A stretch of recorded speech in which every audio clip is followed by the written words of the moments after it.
সরস্বতী পুজো নাকি বাঙালির Valentine's day. সেক্ষেত্রে বাঙালি হয়ে আর জলজ্যান্ত একখানা বর থাকতেও যদি না বেরোই, তাহলে কি করে হয় বলো তো? তো সেদিন আমরা কোথায় যাব সেটা ঠিক না করেই বেরিয়ে পড়লাম। রাস্তায় বেরিয়ে ঠিক করা হলো যে কল্যাণী যাওয়া হবে। ওর কলেজের বন্ধুদের সঙ্গে অনেক দিন দেখা হয় না, তাই বলল যে চলো, ঘোরাও হয়ে যাবে আর ওদের সঙ্গে একটু দেখাও হয়ে যাবে। তাই আমরা কল্যাণীর উদ্দেশ্যেই বেরিয়ে পড়লাম। আর যেতে যেতে ও সবাইকে ফোন করে নিল এবং ঠিক করা হলো যে সবাই ওর কলেজে মিট করবে। এর আগেও আমি একবার ওর কলেজে গিয়েছিলাম, এই নিয়ে দ্বিতীয়বার হবে। তো দেখতে দেখতে আমরা কল্যাণী পৌঁছে গেলাম আর ওর কলেজ ক্যাম্পাসেও ঢুকে পড়লাম।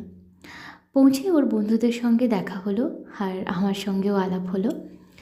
তারপর পুরনো বন্ধুরা এক জায়গায় হলে যা হয়, গল্প, আড্ডা, ছবি তোলা, পুরনো স্মৃতিচারণ।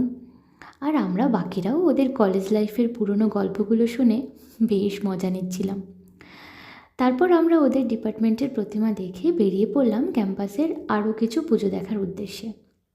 এটা সম্ভবত একটা হস্টেলের পুজো ছিল। তো চারিপাশটা খুব সুন্দর করে সাজিয়েছিল। তারপর এখানের প্রতিমা দেখে সামনেই আরেকটা পুজো হচ্ছিল, সেখানেই সবাই গেলাম। আর এখানেও এরা খুব সুন্দর করে সাজিয়েছে দেখলাম। তারপর খানিকটা ঘোরাঘুরি করার পর আমাদের বেশ খিদে পেয়ে গেছিলো, তাই আমরা চলে গেলাম খাওয়া দাওয়া করতে। আর প্রত্যেকটা রেস্টুরেন্ট সেদিন এত ভিড় ছিল যে কি বলবো। অবশেষে খিদে মেটানোর সুযোগ পেলাম, যদিও খাবার অর্ডার করার বেশ খানিকক্ষণ পর খাবার পেয়েছিলাম। আর এদিকে কেউ এখনও খাবার প্লেটে তোলেনি, আর ও খাওয়া শুরু করে দিয়েছে।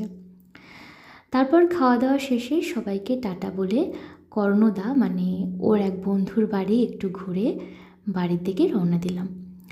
তো এভাবেই আমাদের সরস্বতী পুজোর দিনটা কেটেছিল। তো চলো, আজকের মতন টাটা।